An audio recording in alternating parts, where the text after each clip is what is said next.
For better or worse, I've always worked in and around marketing. In 2012, I'd been working for the same company for a couple of years. I was kind of spinning around on my chair. I wasn't really going anywhere. I was following people like Frank Kern, Perry Marshall. I thought I knew better, in all honesty. I thought, how hard can it be? So I went home one night and I told my then girlfriend, now wife Lindsay, who often has better wisdom than I do, that I was going to hand in my notice the next day and go it alone and set up as a sole trader. I was looking around thinking, I can do this better. How hard can it be? And she said, well, it sounds a bit risky to me. How are we going to pay the rent? How are we going to pay the bills? And I kind of yawned nonchalantly and said, it'll be fine. I went into work the next day with my notice burning a hole in my pocket for a meeting with my boss and said, look, I'm gonna hand in my notice. I'm gonna go it alone. And he said, oh, that's interesting. What's your plan? How many clients have you got at the moment? And I said, don't know, none. No clients at the moment. And again, he looked at me and said, well, his eyes said, are you sure you know what you're doing, Rob? I remember very distinctly the first full day being self-employed.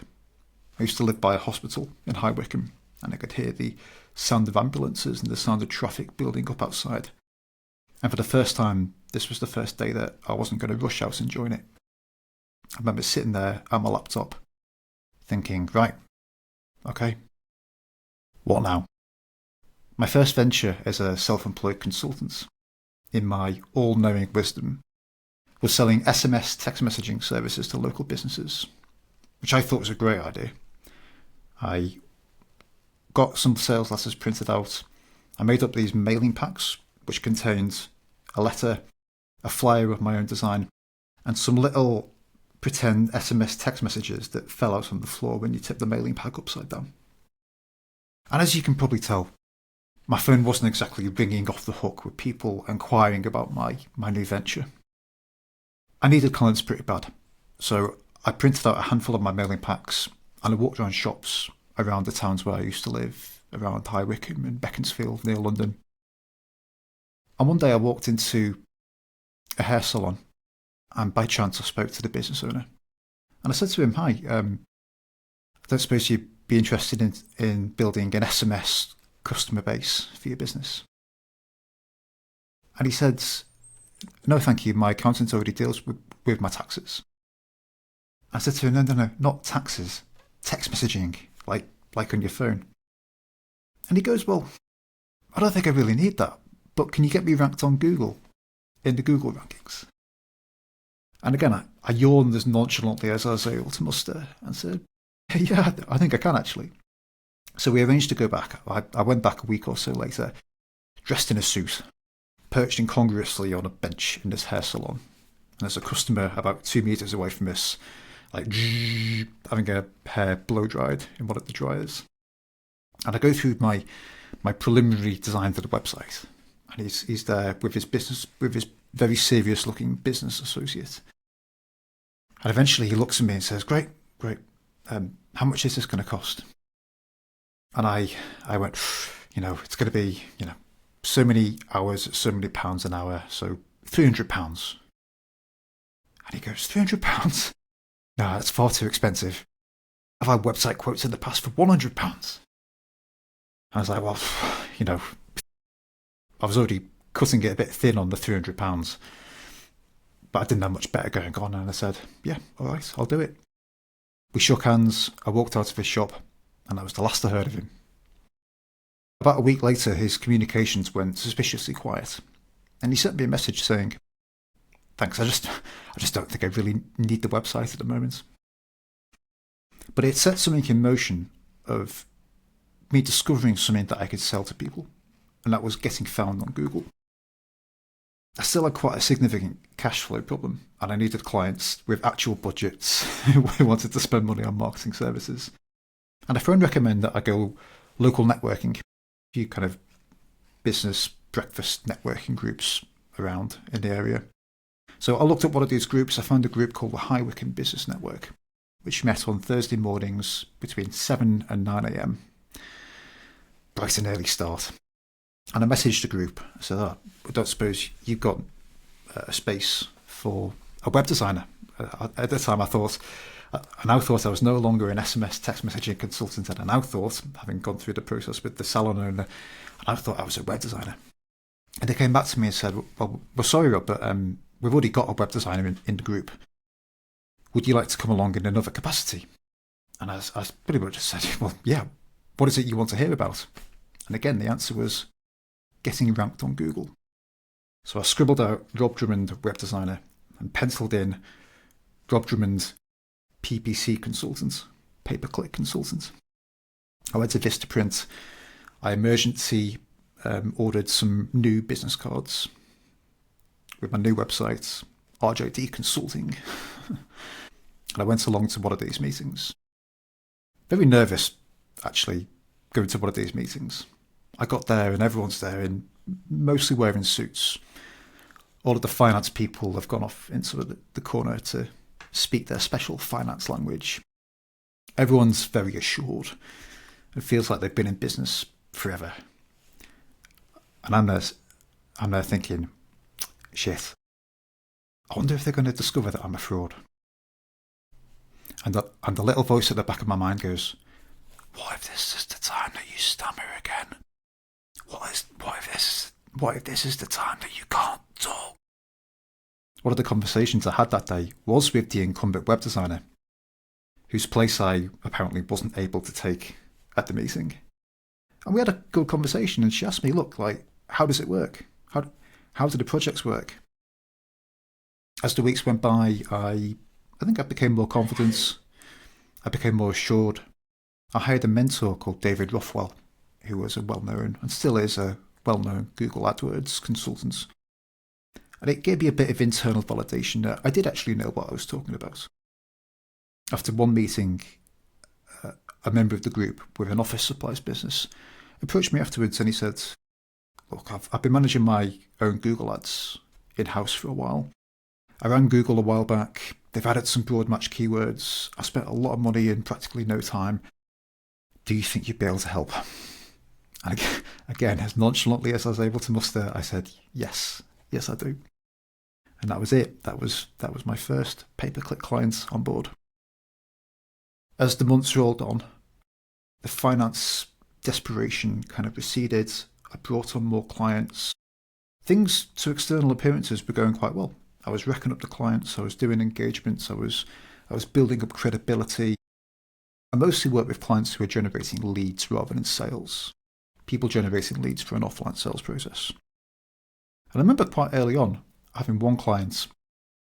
The client did a marquee hire for weddings and events and things like that.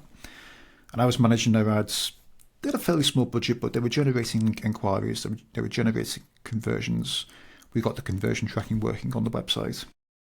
And to my eyes, things were going quite well. Compared to the start of the project, where he had a certain cost per conversion, the cost per conversion had definitely gone down. His spend hadn't exponentially gone up. And then one day I had a phone call from him, and he said, look, Rob, the numbers have been great, but these conversions haven't led to any business, so we're going to have to end the project. And I was like, oh man, I realised at the time, did he actually follow up with all of those leads? Did he just send them, a single email? I was like, okay, how well have you followed up with these leads? But it was too late. I realised that there was too much with the lead generation clients. There was a lot that was out of my control after the potential lead had become a lead. It was out of my control to follow up with those leads. A year or so later, I did a bit of an inventory of my Google Ads clients. And I realised that two of my most interesting clients, who took direct marketing the most seriously, who really tracked their results, who were a pleasure to work with, really. Two of my best clients used the CRM system Infusionsoft. And I've been aware of Infusionsoft for a while, because again, I've been getting emails from people like Dan Kennedy, Frank Kern, Perry Marshall. All of these guys used Infusionsoft as their email marketing platform. And at the time, all of the emails sent through Infusionsoft I had a little thing in the email footer saying email sent through Infusionsoft. So I was like, oh, that's interesting.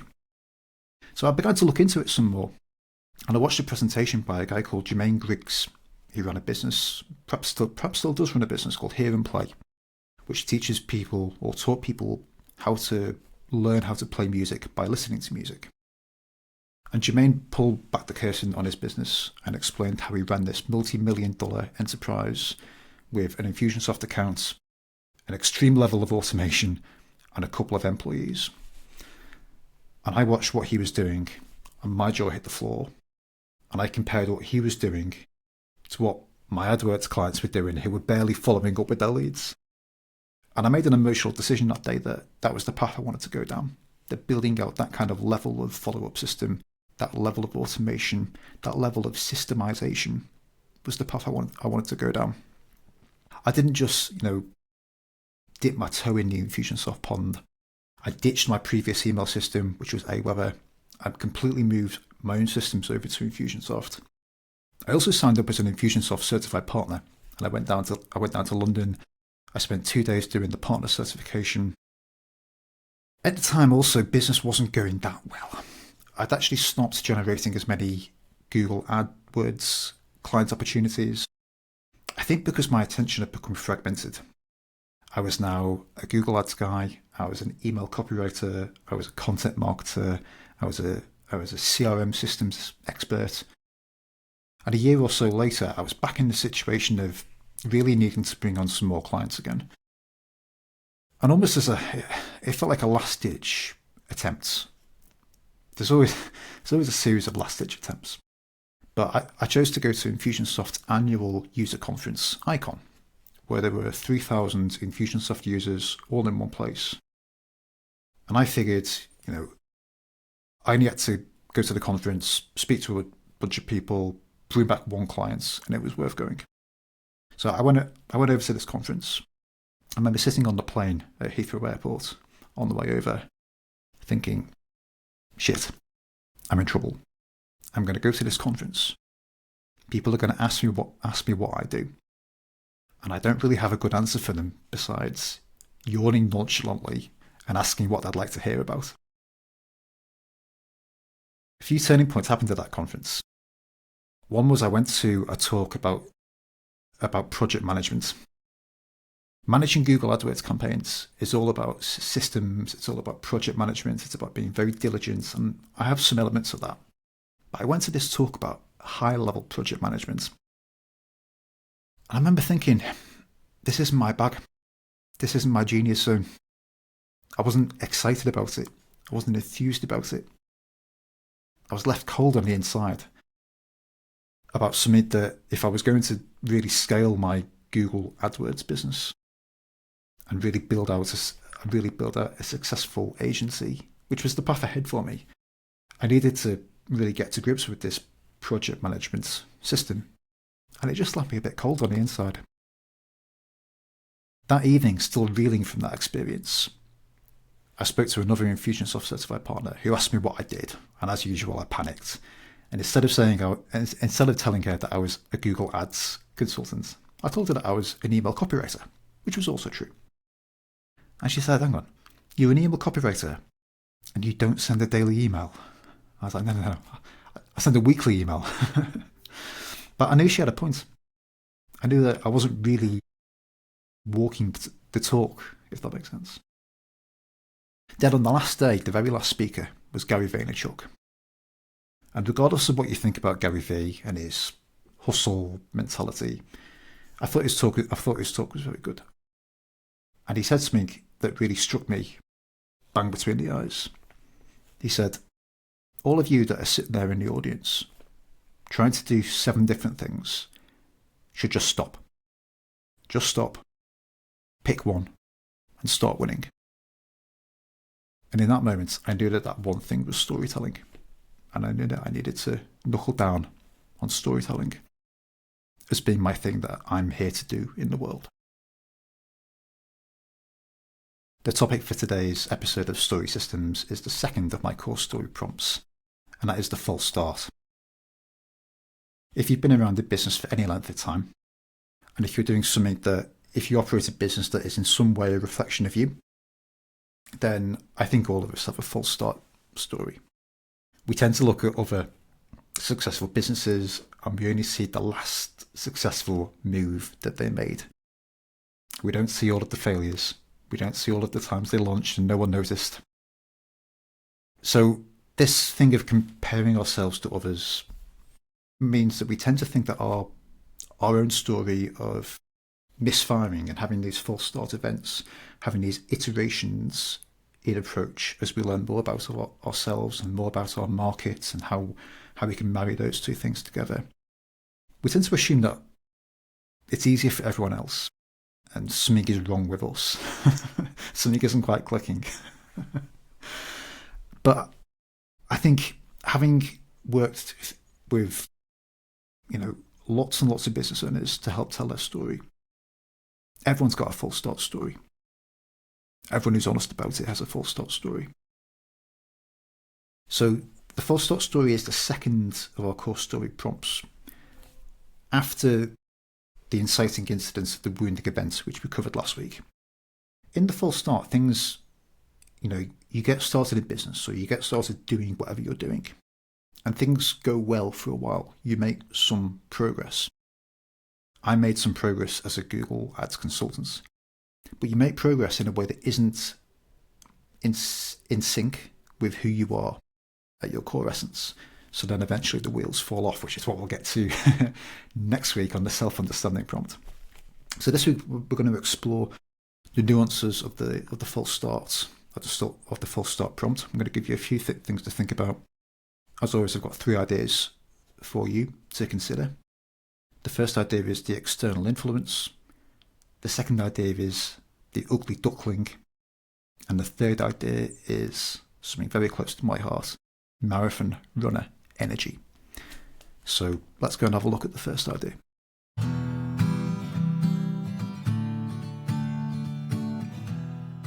I think the reason we have false start stories is because we all set out in the world with an assigned identity rather than our real identity. It's a very bold young person who goes out into the world with a full, complete understanding of who they are at their core essence, what they're here to do on this cycle of life, who they're here to serve. I think there's an experiential element of life where you have to go through this iteration, like you have to do jobs that you're not willing to do to find out what you do like, what you don't like, and fundamentally what feels right and what doesn't feel right. Peter Drucker once said that if he was giving a young person advice, he would advise them to spend approximately 40 years of their life, so equating to roughly half of your life, doing a wide variety of things.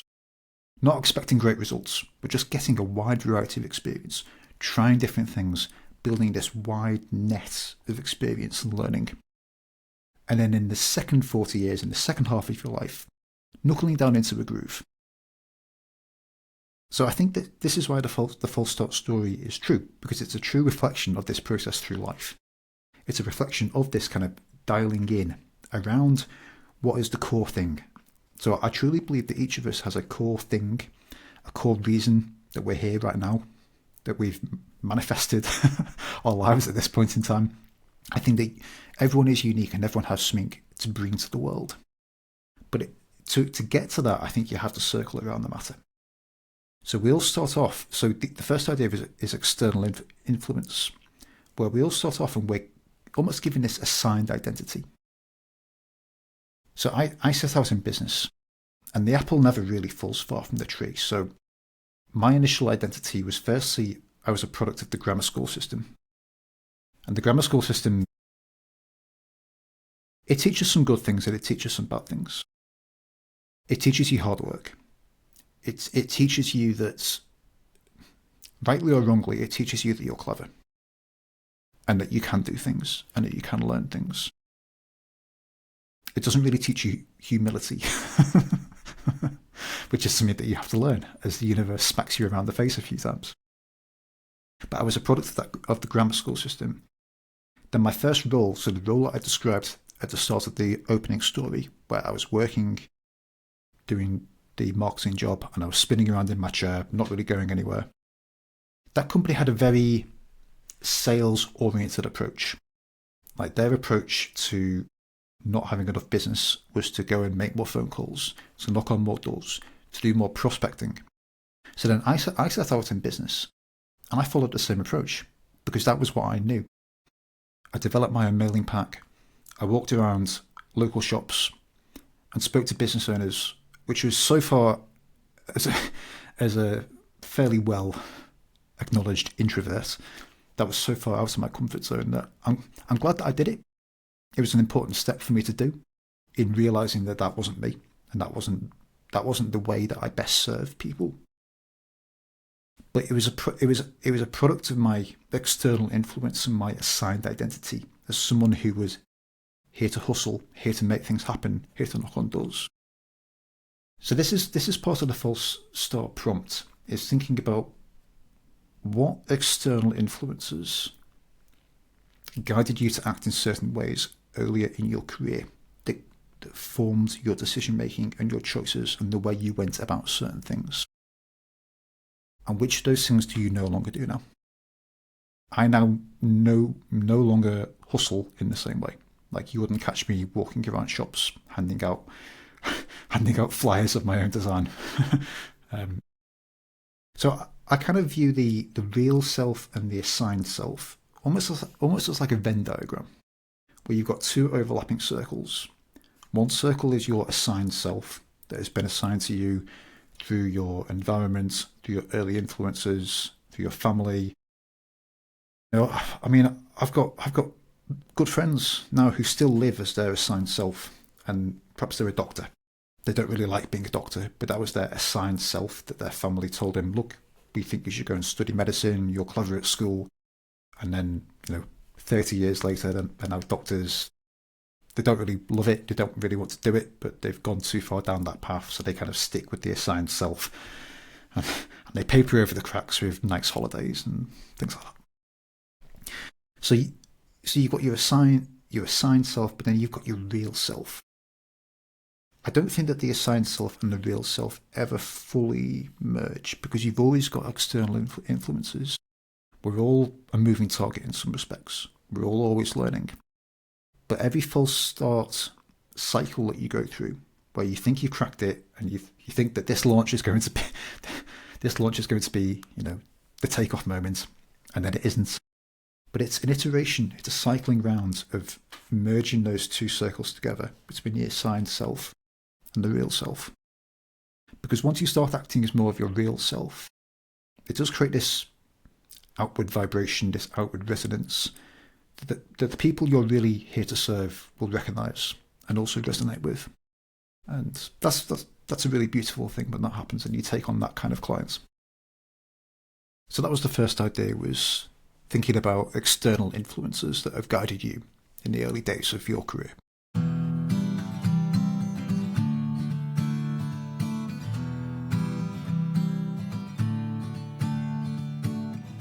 The second idea I want to talk to you about is the ugly duckling. I originally came across the concept of the ugly duckling in one of Megan Macedo's print newsletters. And I'm sorry if I butcher this, because I'm going from memory. I was trying to locate the original source so I could reference it properly, so I'm going from memory a bit. But she described everyone as being one of certain things. You're either a straight shooter. So a straight shooter is someone like my doctor friends who play by the rules. They've climbed the career ladder. They don't do anything risky or, in air quotes, silly. Those are straight shooters.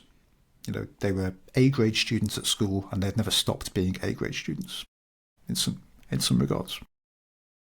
The next type of person is what you might call a lost soul. A lost soul is someone that has lost their way. Perhaps they were a straight shooter and then they've had to have a break from that career, or they've gone off and fallen off track. They've lost their way for now. And I think that all of us at some point are lost souls, even if only for a few days. It's part of these developments of self-awareness, I think, to have periods of time where you're a lost soul, where you destroy all of your preconceived notions about who you are in order to build them up again. So some of us are lost souls. The thing about being a lost soul is you don't want to be a lost soul for too long, because otherwise being a lost soul becomes your identity in itself. Megan then said that a large proportion of her clients were what she calls ugly ducklings. Ugly ducklings are people who have a degree of self-understanding, for whom self-determination and following their own path is important to them. Ugly ducklings do things differently, march to the beat of their own drum. They don't fit in very easily with most jobs. If you think about a job, as in most traditional careers, a job being a predetermined box of value, ugly ducklings don't fit very easily into most of those boxes. They might get jobs from time to time, and it's not to say that they're unemployable, but they're less employable than a straight shooter. The thing about ugly ducklings, and the reason that ugly ducklings are really the focus of this show, Story Systems, is because with time and the right circumstances, an ugly duckling is really a beautiful swan. And given the right support, circumstance, an ugly duckling will grow up into a beautiful swan. And the beautiful swan is the person who is acting as the fullest version of themselves, as a sovereign individual following their own path, serving the people that they want to serve, working on their own terms, travelling on their own terms. That's what I consider the beautiful swan. So the ugly duckling and the beautiful swan are really the same person, but they're different points along the journey. Not every ugly duckling ends up as a swan. And that's really what my work here is about. It's about trying to grease the wheels of that journey, because self-understanding is a key part, and being able to tell your story is a key part, because you can only create the future that you want by understanding the past and being able to talk about the past. The past and the future are not mutually exclusive. So the second idea was the ugly duckling, and I really just want you to think about, when I told you about the ugly duckling, did you get a strong feeling that that is you, or that was you, or that you're somewhere on that journey? Because if so, you're in the right place. The third idea to look at is, and I had to get a running analogy in here. The third idea is marathon runner energy. If you're an ugly duckling trying to become the beautiful swan, it's not an overnight transition. It's not an overnight success story. You know, I once came across a quote by the founders of Airbnb, and everyone knows about Airbnb. And it was one of the founders, and he said, "Yeah, we actually launched 6 times, just that nobody noticed the first 5." So I think you've got to really cultivate this marathon runner energy of, like, you don't give up. And this is what the false start story taps into. Because you don't give up, you've got all of these iterations and cycles. And in order to learn about the iteration and cycle, it doesn't help to brush it under the carpet and forget about it. It's worth telling a story about it. Because you learn about the story too by telling it. In storytelling, you are your own first listener, or reader, or however you're consuming the story. You're the first listener. So you should tell the story first and foremost for yourself. The tricky thing about a lot of false start stories is that the timeline, you've actually, I can only speak for myself, I guess, but I've got a lot of false start material to work from. And actually, in selecting the opening story that I did, where I set out in business by myself, I set up as an SMS text messaging consultant, I had the experience in the hair salon, I then went local networking, and they said, can you come as a pay-per-click consultant? And then things achieving traction and me taking off in business as a Google Ads person and going into Infusionsoft and feeling a bit lost. That was when I got into Infusionsoft, that was where I became a bit of a lost soul. That was a lost soul moment of like, oh no, I've lost my way here. And then going and ending up at Infusionsoft Icon Conference and having Gary Vaynerchuk of all people say, right, you need to pick one, you need to pick one and start winning. I actually left quite a lot of material out of that story.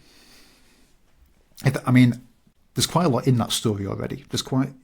In mapping that story on a timeline, and again, we'll cover the timeline as a story planning technique in a few episodes' time.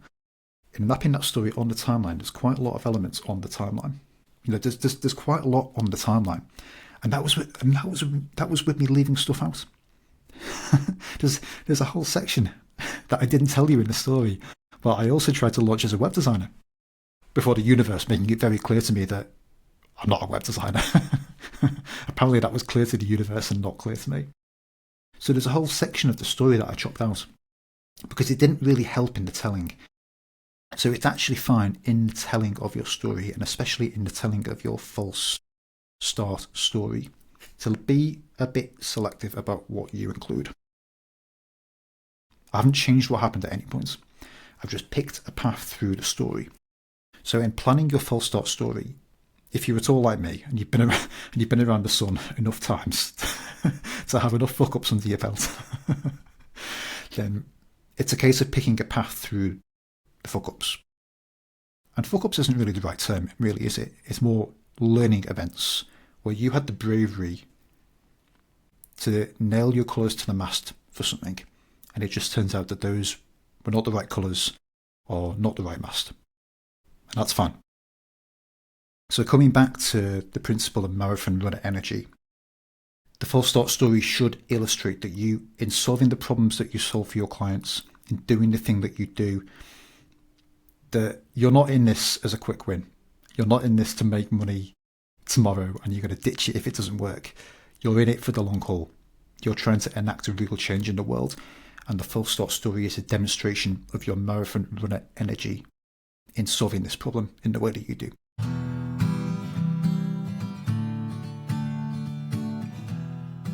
We're at the end of today's episode, so let's do a bit of a recap. Today's episode has been about the second of my core story prompts, which is the false start.